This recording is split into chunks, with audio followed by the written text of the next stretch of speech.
हाँ जी इसने करा 2009 मॉडल मोटरसाइकिल तैयार स्पलेंडर। हाँ जी भाई पहला मोटरसाइकिल दिखाओ कितने का बने।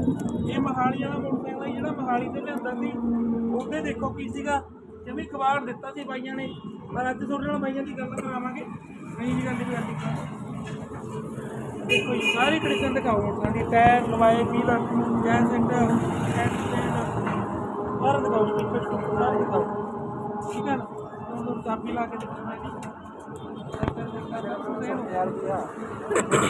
मैं अरदास करा के अपनी दिवाली वाली हो गई जली धुंध वाली हो गई ये दूई ठीक है।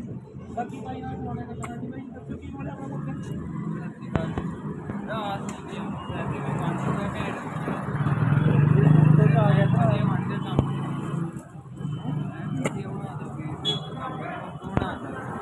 ਲਓ ਜੀ ਹੁਣ ਬਾਈ ਨੂੰ ਅਸੀਂ ਆਪਣੀ ਚਾਬੀ ਤੋਂ ਮੁੜਿਆ ਜੀ ਮਾਰਕਾ ਬਾਈ ਨੂੰ ਤੁਹਾਨੂੰ ਦੇ ਲਾਂਗੇ ਠੀਕ ਹੈ।